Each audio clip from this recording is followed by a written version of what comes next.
Barbara Davis Stevens was a green-eyed, blonde-haired 23-year-old native of Miami. She attended Killian High School and graduated in 1969, following which she attended the University of South Florida. She worked as a bank teller at the First National Bank of Miami. Her father, Charles, was the president of Anchor Electric Company. She was a member of Wayside Baptist Church and a volunteer nurse at Baptist Hospital. She was the oldest of 4 children. Barbara married her high school sweetheart, Richard Stevens, in 1971 after they were sweethearts at Killian High School. However, by 1974, she was separated from her husband and living with her parents at 9700 Southwest 87th Avenue in Miami. Barbara filed for divorce in January 1975. Richard moved across the country to Hollywood Hills, California. Barbara was described as an outgoing, warm person with a positive outlook on life, despite the breakup of her marriage. Her father said she was in good spirits and was rebuilding her life. She promised to stop smoking after the divorce was finalized. On February 12, 1975, she called a friend at 6:30 p.m. stating that she was going to visit her at her house in Miami. Her father last saw her at 6:50 p.m. She never went to her friend's house. Instead, she drove to the Gold Triangle department store near Dadeland Mall between 7 and 7:30 p.m. that night. She bought 2 rock and roll records. This was the last time she was ever seen. When she did not return home, her parents reported her missing that night. Her silver 1973 Camaro was found abandoned the following day in a parking lot of the Gold Triangle store with the keys in the ignition and the doors unlocked. Police immediately suspected foul play when they found trace bloodstains on the steering wheel. The 2 rock and roll records were found in the car. However, the bag was missing. They believed that the killer may have used the bag to wipe up blood. Gold Triangle was a popular department store in the 1970s in Miami. They had 3 stores in South Florida, including one across from Dadeland Mall. Dadeland Mall, which had opened in October 1962, was a 535,000 square foot complex consisting of 60 stores. It was located between South Dixie Highway and the Palmetto Expressway. In 1969, the mall doubled in size. By 1975, it was the most popular mall in Dade County. When Barbara was missing, her parents were desperate and offered a $5,000 reward for her safe return.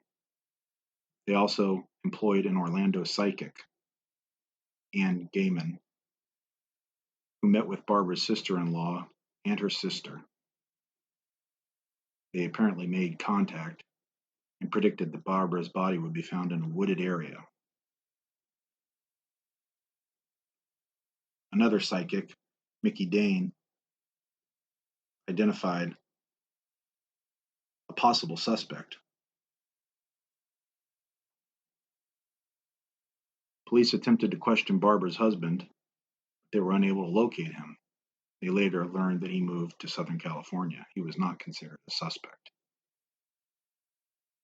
On February 15th, police searched a field near Killian High School and recovered a blouse and earring that they believed may have belonged to Barbara.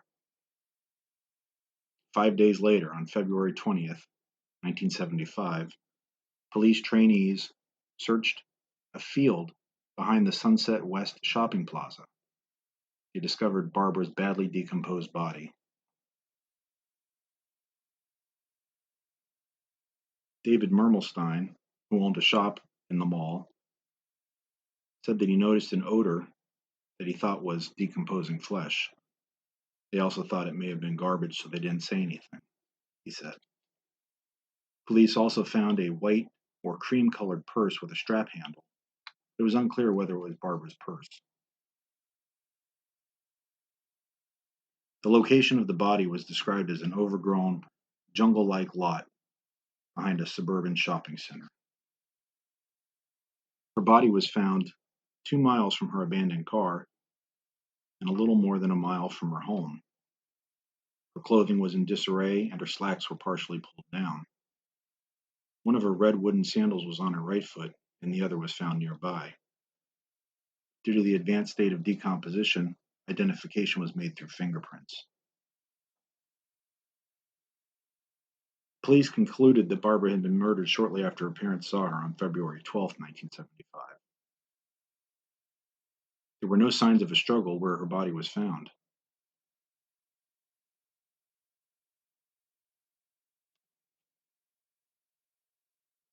Police turned their attention to a blonde haired youth who left a note scrawled in magic marker saying, "A girl was killed here and I saw it." They also discovered a small shack in the area which had pornographic pictures posted on the interior wall. They also found 5 empty wallets on the floor of the structure and speculated that the blonde haired man may have been living there. Police later located the youth, who was a 15-year-old boy. He admitted that he left the message but said it was a prank. After confessing to his parents what he had done, he broke down and cried while awaiting the arrival of Metro Dade homicide detectives to take a statement.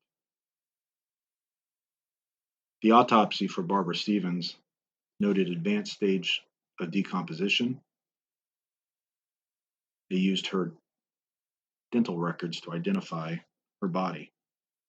Her cause of death was identified as multiple stab wounds.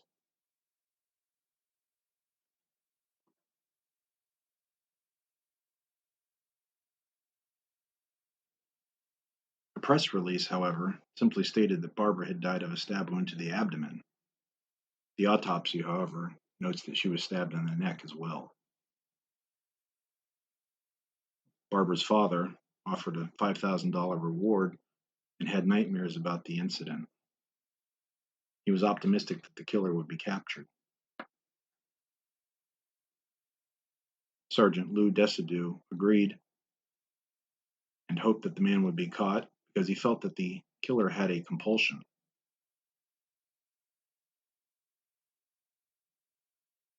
Desidue discredited the psychics that were used.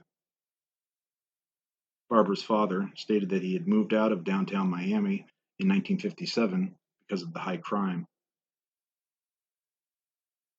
He said she was a young girl, describing his daughter, and they were helping her rebuild her life. He hired a private detective who came to the conclusion that people knew more than they were telling the police. Despite the reward, no suspects were ever arrested. Barbara was buried at the Flagler Cemetery in Miami. Her father died in 2009, never knowing who killed his daughter.